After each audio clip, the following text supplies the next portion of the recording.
My life was never supposed to be interesting. I built it that way on purpose. Simple days, predictable routines, no risks, no emotional attachments, just engines, metal, and silence. People think loneliness hurts, but expectations hurt more. When you expect something from life, it eventually takes something in return. I learned that lesson brutally, and I promised myself I wouldn't repeat it. My name is Lucas Mitchell. I'm 27 years old, and I work as a mechanic at a quiet garage off the eastbound highway in Portland, Oregon. Most days feel the same, and I like it that way. Wake up, work, eat, sleep, repeat. No drama, no chaos, no one close enough to lose. That night, rain was sliding down my windows like the sky was trying not to cry too loudly. The city outside felt numb and distant. I was lying awake in the dimness of my apartment, listening to the storm breathe, when my phone rang. Unknown number.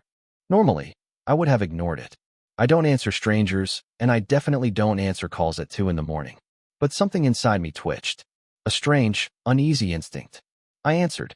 James, a woman whispered. Her voice was shaking like her lungs had forgotten how to hold air. Please, don't hang up. Please. You've got the wrong number, I said quietly. No, I don't, she breathed. You came before. You promised you'd come again. Her voice fractured. Fear. Pain. Something fragile and desperate. I should have ended the call. I should have rolled over and gone back to the safe emptiness of my bed. But I didn't. Something about her voice grabbed me and refused to let go. She said she was in the hospital. She said she was scared. She said she didn't want to be alone if things went wrong. Before I even realized it, I was already grabbing my keys. The hospital was a different world, bright, sterile, humming gently with machines that sounded like artificial heartbeats. Nurses moved quietly. The hall smelled like disinfectant and secrets. I didn't know who I was looking for until I saw her. A woman lying in a hospital bed, pale, beautiful, and exhausted. Dark hair tangled against white pillows. Jewelry on the table beside her, expensive, elegant, completely out of place in a place built for sickness. James? She whispered when she sensed me approaching. No, I said softly. My name is Lucas. Her eyes opened. Deep, sharp, frightened, curious. And instead of panic, she smiled. Just barely. Just enough to hurt something in my chest. Then maybe, she whispered, you're exactly who I needed instead. I didn't know it yet, but stepping into that room meant stepping out of my old life forever. That was the night I met Elena Prescott. I didn't expect to see her again. I thought the story would end there, like a strange but meaningful coincidence you tell yourself years later to prove that kindness still exists in the world. But fate rarely leaves things unfinished, and 3 days later, it came knocking, loudly. I was wrapping up at the garage, the late afternoon sun bleeding orange over the cracked concrete. My hands were stained with grease, and my shirt smelled like gasoline, when a sleek black Cadillac rolled up in front of the service bay. It didn't belong here. It looked like wealth had taken a wrong turn into the life of someone who didn't belong near it. A man in a tailored suit stepped out. No hesitation. No warm-up. He walked straight toward me with sharp eyes and a colder presence than the rain that drenched Portland streets. Lucas Mitchell, he asked. Yeah, I answered cautiously. He handed me an envelope. Thick, heavy, important. Miss Elena Prescott requests your presence at dinner tomorrow evening. Prescott Manor. It's important. He didn't wait for questions. He didn't smile. He left as cleanly as he'd arrived. Back in my apartment, I opened the envelope. Inside was elegant stationery, my name written with careful, deliberate strokes. Lucas, you didn't just comfort me. You saved me from breaking completely. I want to thank you properly. Please come. No demands. No manipulation. Just a request. Curiosity is a dangerous thing. It feels harmless at first, like touching fire quickly, convinced it won't burn if your hand is fast enough. But the closer I got to Elena Prescott's world, the warmer the flames felt. Prescott Manor wasn't a house. It was a declaration. A monument of wealth and influence sitting above the city like a king who didn't need a crown. Stone walls. Immaculate gardens. Soft golden light glowing from enormous windows. I parked my beat-up truck near a row of luxury cars and suddenly felt like a stain on silk. A butler opened the door. A real one. Suit. Gloves. Polite but distant. Right this way, sir. The inside was beautiful in a way that felt lonely. Walls dressed in art. Furniture arranged perfectly. Everything expensive. Everything flawless. Everything cold. Until I saw her. Elena stood near the fireplace, illuminated by soft light and shadows dancing over her features. She looked healthier now. Stronger. But there was still something fragile in her eyes, like glass pretending to be steel. "You came," she said, and that small warmth in her voice made the room feel less like a museum and more like something human. "I wasn't sure I would," I admitted. "I wasn't sure you would either." She smiled softly. "But I hoped." Dinner was elegant. Too elegant for someone like me. I kept expecting to break something just by existing there. But Elena wasn't interested in impressing me. She wanted to talk. Really talk. And somewhere between carefully plated food and quiet confession, I felt something shift. She didn't invite me here just to say thank you. She invited me because she needed me. Elena didn't waste time with small talk. After dinner, she led me to a quiet corner of the manor's balcony, where the city sprawled below us, shimmering through the night rain like spilled lights on water. The air was crisp, and for the first time, I felt entirely out of my element. Yet, I didn't move. I couldn't. There was something magnetic about her presence, soft, fragile, and unshakably strong all at once. "I didn't call you here just to say thank you," she began. Her voice was low, steady, but carried a weight that made my chest tighten. "I called you because I need you. And I know that sounds absurd, Lucas, but it's the truth." I raised an eyebrow, not sure if I should laugh or panic. "Need me for what? You're a billionaire. You could hire anyone in the world." She smiled faintly, not mocking, but tired. "Because you're real. You didn't ask for anything in return when you came to the hospital. No expectations. No agendas. And in my life, that's rare." Her eyes searched mine, vulnerable and steady at the same time. Vulnerable enough to make me want to protect her, and steady enough to make me feel unworthy.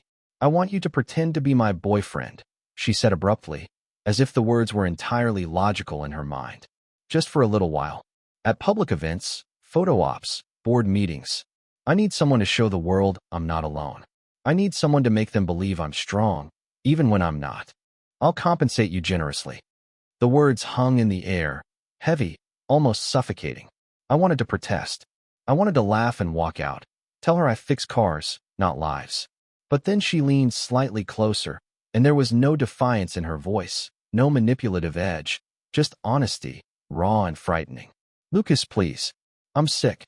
I can fight the treatments, I can fight the board, I can fight the media, but I can't fight loneliness anymore. I need someone real. Not fake smiles. Not actors. You." I traced the grain of the balcony railing with my fingers, trying to make sense of the insane proposition.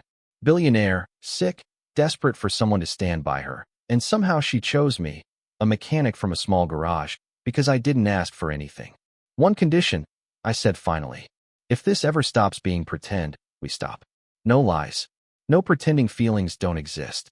Honest or nothing." Her hand hovered over mine for a moment before she pressed it gently. "Deal," she whispered. We shook hands, but it wasn't just a deal. It was a threshold.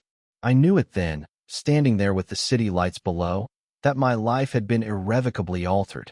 What started as a strange, sleepless night had turned into a journey I couldn't walk away from, no matter how badly I wanted to. The weight of her gaze held me as I followed her back inside, feeling the first strange flicker of something.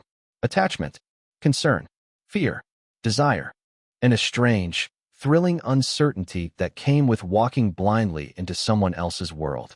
That night, I lay in my small apartment bed, replaying her words, her fragile strength, her impossible vulnerability. I tried to tell myself this was temporary. Pretend. Business. A favor. But something told me, deep, insistent, that this was only the beginning. And deep down, I knew that when you're pulled into a storm like hers, survival is measured not in days, but in how long you can hold on before the storm sweeps you away entirely. The next morning, I woke with a strange mix of anticipation and dread. Pretending to be Elena's boyfriend wasn't going to be like fixing a car or changing oil. This was a world I had no experience in: wealth, influence, power plays, and people who never showed their real faces. I was about to step into a storm with no armor, and somehow, I was eager to see what it would feel like. The first event was small, a charity gala hosted by one of her company's subsidiaries. I drove my beat-up truck to the venue and parked it next to rows of luxury cars, feeling painfully aware of how out of place I was. My jeans and hoodie suddenly seemed criminally inappropriate, but Elena had insisted I'd blend in just fine, which I interpreted as a generous white lie. When I entered the hall, I realized she wasn't exaggerating. Cameras flashed as soon as she appeared. Reporters murmured questions they didn't expect anyone to answer. Everyone looked at her like she was a queen, a target, and a prize all at once. And standing beside her, I was the mystery that complicated their equations. Elena moved with ease, gracefully navigating the room, greeting people with a smile that could slice through scrutiny. And me? I followed her lead, holding her hand awkwardly at first, until she gave me a subtle nod that meant relax. The night was a blur of polite conversation, clinking glasses, and whispers behind polite smiles. I was conscious of every step, every glance, every breath, but it didn't matter. Elena's presence overshadowed everything else. I felt the magnetic pull of her world, the power, the danger, the expectation, and it was intoxicating. We left the event early, retreating to her private study. The lights were dim, warm. The city skyline stretched below us, alive and distant. Here, away from the public eye, the mask slipped. She laughed differently, less formal, more human. She spoke freely about the pressure of running a company, the fear of appearing weak, the exhaustion that followed her every move. "You don't know what it's like," she said, voice soft but sharp. "To be seen as a symbol, to be watched constantly, to be judged for every choice you make, and to feel utterly alone anyway." I listened. No advice, no judgment, just presence. "You're lucky," she said suddenly, leaning against the desk, "to not have anyone depending on you. To live simply. It must be peaceful." "Lucky," I repeated. "I wouldn't call it that. Simple doesn't mean easy, just quiet." Her eyes met mine. Vulnerable, honest, open. It was a look that made the city outside fade away. Days passed. We attended board meetings, press events, and charity appearances. I learned quickly that being seen as her partner required precision. Every gesture, every smile, every glance had to be believable. And she trained me like a strategist preparing a soldier for war. Patient, relentless, and surprisingly gentle. But in private, the real Elena came out. The woman who laughed too loudly at nothing, who confessed insecurities she would never admit in public, who pressed her head against my shoulder at night like I was the only anchor in her chaotic world. And slowly, I realized something terrifying. My heart wasn't pretending anymore. I was falling. The danger wasn't just her corporate enemies or the media. It was the unspoken vulnerability we shared, a delicate balance that could shatter at any moment. And with every night spent holding her, with every smile shared behind closed doors, I understood the truth. Entering her world wasn't just about playing a role. It was about surviving it. Together. And survival would demand everything from both of us. I thought I understood her world. I thought I had a grasp on the rules. Stay close.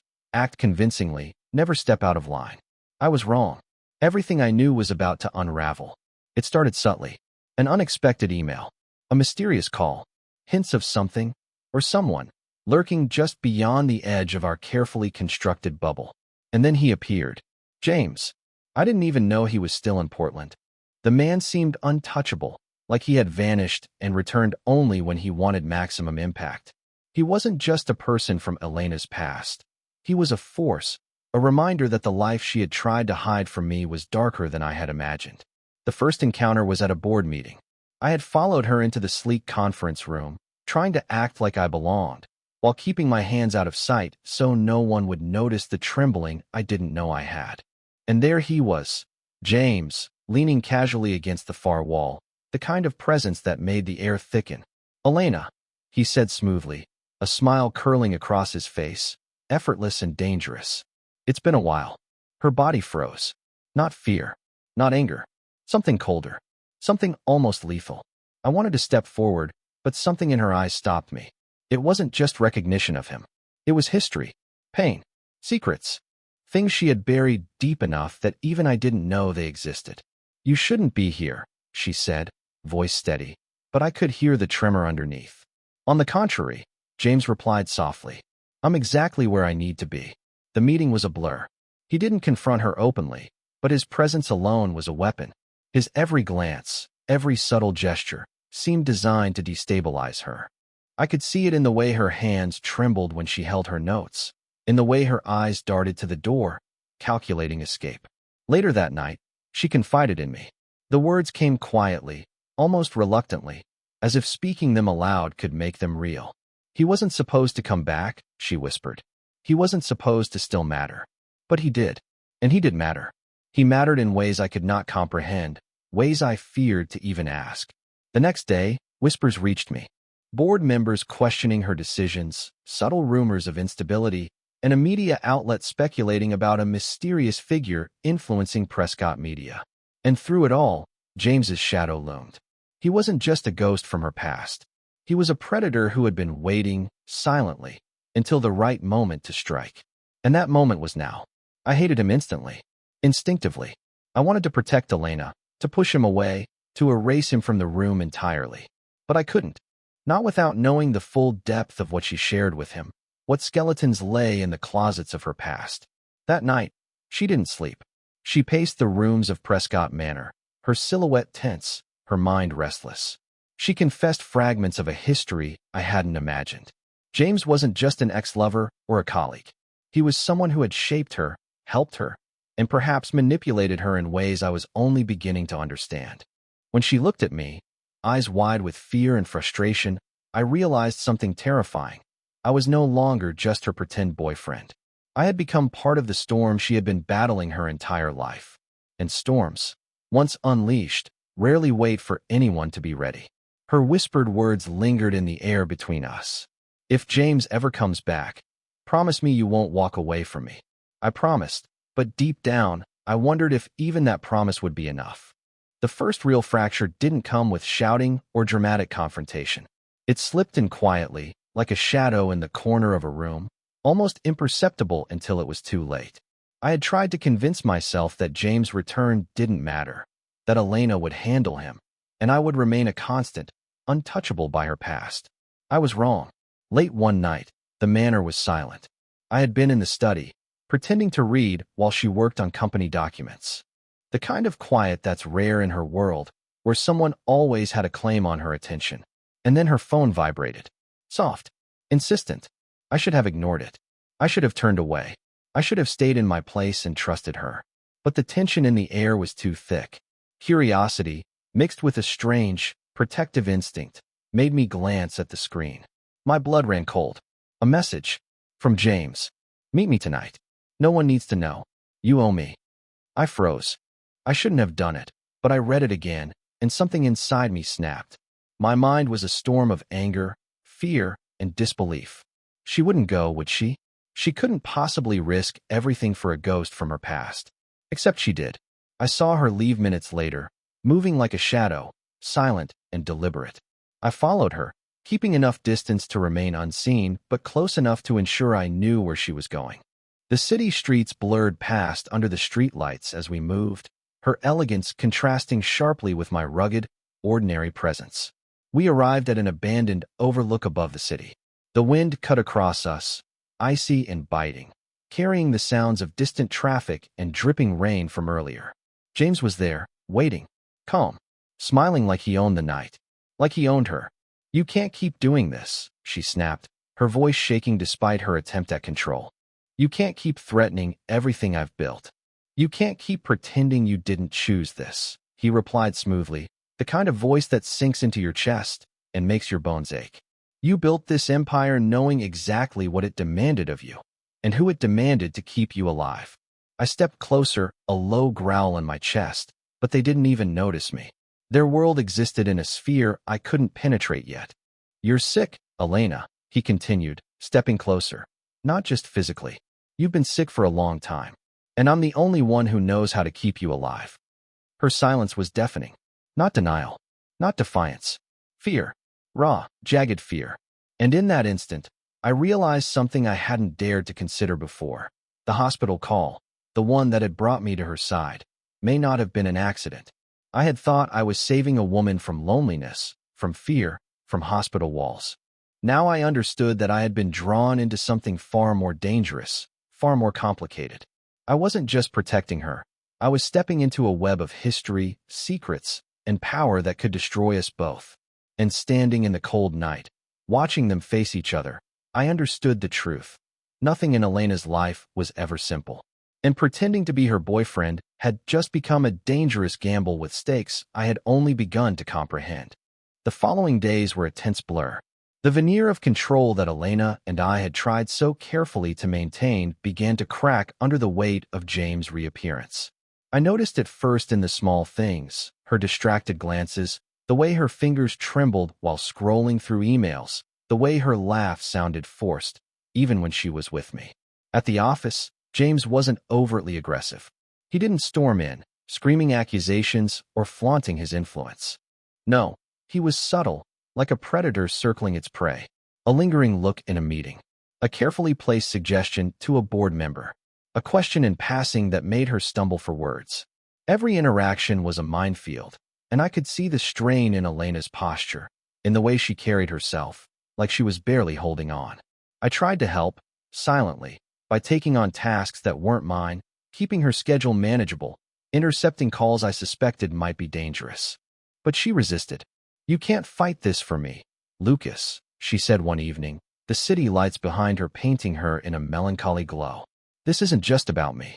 It's my history, my mistakes, my responsibilities. You're trying to protect me, but you can't fix everything." Her words stung, but they were true. I couldn't fix it.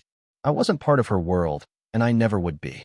And yet, every time I watched James' shadow pass over her face, I felt a surge of something I couldn't name: anger, fear, and helplessness. Then the betrayal happened. It wasn't hers, not entirely. It was the world she lived in. An email, a leaked document, a misstep by someone we trusted, or thought we trusted, exposed sensitive company information. The press caught wind, and suddenly, Prescott media was in chaos. Headlines screamed speculation about weak leadership, illness, and mismanagement. Social media buzzed with rumors, insinuating scandal. Elena confronted me later that night in the study. She was raw, exhausted, and trembling with anger she couldn't direct at anyone else. "They're trying to take everything," she said, voice breaking. "The board, the media, James. They're all circling, Lucas. And I'm running out of options." I wanted to tell her that she wasn't alone, that I was there, that I could help. But I didn't know how. I could fix engines, repair metal, understand gears and oil. But I couldn't repair power, influence, or past mistakes. I realized then that being her fake boyfriend had become something far larger than a pretense. It was a survival mission. And I wasn't trained for war. That night, I stayed on the balcony, watching her light shine faintly through the study window. I imagined the storm building inside her, the tension of every secret, every fear, every betrayal. And I realized how fragile our bond was, how easy it could shatter. And yet, despite everything, she hadn't reached out to James again. Despite the chaos, the pressure, the looming danger, she clung to me. A mechanic, ordinary, human, a tether to reality in a world designed to consume her. The realization was terrifying and exhilarating. She trusted me, and if trust could survive the board, the press, and the return of James, maybe it could survive us. But trust alone wasn't enough. We were racing against time, against history, against people who didn't forgive mistakes. And every hour that passed brought the threat closer, sharpening it like a blade waiting to fall. That was the night I understood something clearly. Pretending to be her boyfriend wasn't enough anymore. We needed to fight. Together. And I had no idea if we were strong enough. The next morning, Prescott Manor felt different. The storm outside mirrored the one building inside. Rain lashed against the windows, wind rattling the heavy stone walls, but nothing compared to the tension between Elena and me. We were no longer playing roles for appearances. The stakes had escalated, and our partnership had become a matter of survival. Elena called a board meeting in her private office. The room was sleek, intimidating, filled with executives who measured her every word. James was notably absent, probably biding his time, letting his shadow do the damage quietly. I stayed nearby, ostensibly to support her appearance, but in reality, I was her silent anchor. "Elena," one board member said, voice silk over steel, "recent events have raised concerns about leadership stability. Investors are nervous. Shareholders are asking questions. I watched her closely. Calm, controlled. She exhaled slowly and turned to me, just barely. The slightest glance, almost imperceptible, and I knew she was silently asking me to stay close, to hold the line. I appreciate your concerns, she said, voice steady. But the situation is under control. We have a strategy in place to resolve the issues and strengthen the company. Her words sounded confident, but her hand brushed mine briefly, just enough to remind me that, behind the armor, she was human, vulnerable, real. After the meeting, she pulled me aside into a smaller conference room. Her eyes were sharp now, calculating, the fear replaced by determination. We need an alliance, she said. Not just with me, but with the people who can protect us, who understand the game we're in.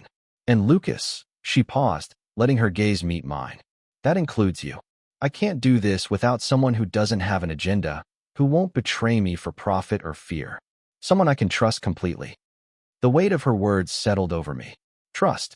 She was placing a dangerous level of faith in me, the kind that could either save her or destroy me. Over the next days, we moved carefully. I learned the subtle rules of her world, who to speak to, how to read people, how to recognize hidden intentions. The alliance wasn't formal. It wasn't legal. It was quiet, invisible, yet deadly effective. We positioned ourselves in private meetings, countering James' influence, intercepting rumors, and controlling information flow. Every step required caution, precision, and constant vigilance. And slowly, a new understanding formed between us. Beyond the pretense, beyond the fake relationship, beyond the fear, we became partners in a fight we didn't choose, but couldn't abandon. One evening, Elena called me to the rooftop terrace. Rain had stopped, leaving the city slick and reflective, glowing under streetlights. She turned to me, copper hair damp, eyes sharp but weary. You've changed everything, Lucas, she said softly. You weren't supposed to be part of this world. And yet, you've become the one thing I can rely on. I didn't answer immediately. Words were useless against the gravity of the situation. Instead, I nodded, acknowledging the unspoken truth. We were in this together, now. Tomorrow, she continued, we make our move. James thinks he can manipulate us, control us. He's wrong. And this time, we're going to end it on our terms. As I looked out over the city, the wind tugging at my jacket, I realized the enormity of what we were about to do. This wasn't just survival. It was war. And for the first time, I wasn't sure if either of us would make it out unscathed. The day of reckoning arrived like a storm ready to break. Prescott Manor, usually a sanctuary of elegance and control, felt charged with tension. Every room, every corridor, seemed to hum with anticipation. Elena and I moved like a single unit, silent and precise.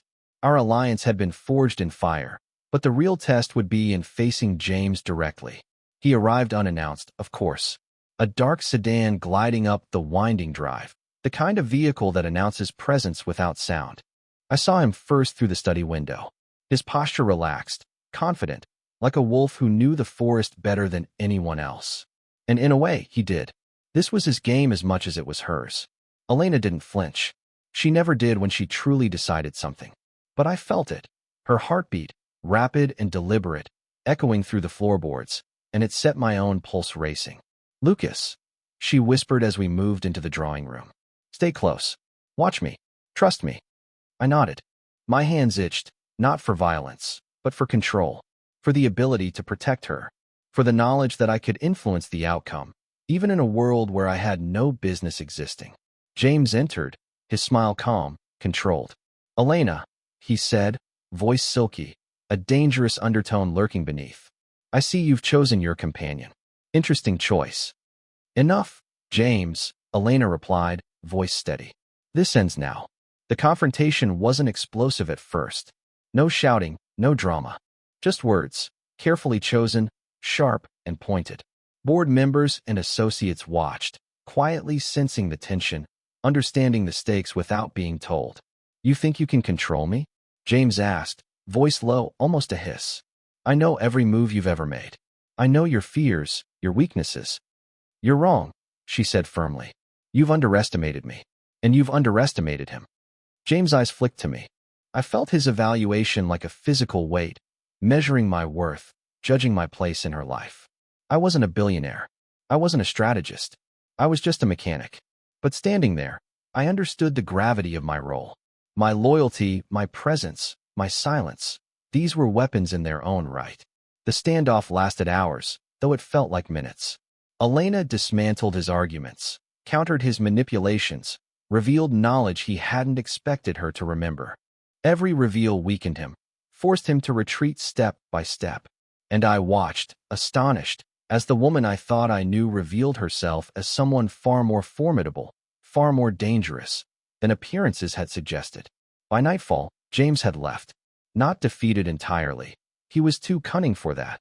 But he had no leverage left in the manor, no foothold, no threat to her immediate safety. The balance had shifted, if only temporarily, and Elena had regained control. Later, as the manor fell silent, she turned to me. Exhaustion marked her features, but so did something else. Relief, pride, and a glimmer of trust deeper than before. "You stayed," she said softly. "You didn't run. You didn't falter." I realized then that our bond had transformed. Pretend love had become something more, something vital. Dangerous, fragile, real. And the confrontation wasn't just about James. It was about proving that together, we could survive a world neither of us belonged to. But the night wasn't over. Shadows lingered. Secrets remained. And even as relief washed over us, I knew the final twist had yet to arrive. The morning after James' retreat, Prescott Manor felt quieter than ever. The storm outside had passed, leaving the city below glistening under a pale, cautious sunlight. I thought the confrontation had closed the chapter, that Elena and I could finally breathe without fear hovering over every step. I was wrong. It started with an innocuous email on her corporate account. At first glance, it seemed trivial, a financial report, a meeting request, nothing unusual. But the signature at the bottom made my stomach twist. James. Elena's eyes widened when she saw it. Not with fear, but realization. He hadn't left. He had played us, me, her, everyone, like pieces on a chessboard. The confrontation wasn't an end, it was bait. "He's smart," she said quietly, leaning back against the railing of the balcony, copper hair catching the morning light. "Too smart. And he's always 2 steps ahead." I underestimated him. I moved closer, instinctively offering my presence. "We handled him yesterday. We can handle him today." She shook her head. "No, this is different. He's not attacking the manor. He's attacking the company itself, from the inside. And he's using everyone he can, people I trusted, people I thought I could trust." It was a subtle, invisible war. Moves and countermoves, whispers, carefully orchestrated leaks. And in the midst of it all, Elena leaned on me. Not just for appearances, but because I was real, unpredictable, human. I could act in ways no corporate strategist or board member could. That night, we stayed in the private study, plotting every step, anticipating his next move. The hours passed in tense silence, punctuated by whispered strategies and cautious phone calls. I realized that what had begun as a pretense, a fake relationship, had transformed into something much more profound. Elena turned to me suddenly. "Lucas, I need you to promise something." "Anything," I replied. "If this goes wrong, if he wins, don't blame yourself. Don't let him take your heart in the process." Her words struck deeper than any threat or plan. She wasn't just protecting the company.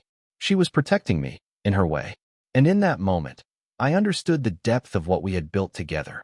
Trust, loyalty, and something terrifyingly close to love. The final twist came quietly. James' plan wasn't to destroy Elena. It was to expose a vulnerability he thought existed in the company. But through our careful planning, our alliance, and our relentless attention to detail, we turned the tables. Documents were countered, rumors quelled, and alliances shifted. By dawn, James' influence had been neutralized. He vanished again, this time for good, leaving behind only whispers and a lingering threat that the world was never entirely safe. Elena and I stood on the rooftop terrace as the sun rose. Exhausted, yes, but victorious. Not because we were untouchable, but because we had each other. Not pretend anymore, not roles to play, but genuine, complicated, unpredictable. "You stayed," she said softly, "even when it wasn't easy, even when it could have destroyed you." I didn't think I could walk away, I admitted. Not from you. Not now. And for the first time in a long time, I believed it. The unexpected ending wasn't James' retreat or the neutralized threat. It wasn't the triumph over power or deception. It was something far simpler. Life had handed us chaos, danger, and impossible stakes. And somehow, we had chosen each other anyway. Real, fragile, and unshakably human. Elena reached for my hand. I took it. The city spread below us, indifferent, electric, alive. And I realized something I hadn't thought possible. Sometimes, the storm you fear the most becomes the one that teaches you to hold on. To someone, to hope, to life itself. The world would always be dangerous. Shadows would always linger. But for the first time, I wasn't afraid. Because we faced it together.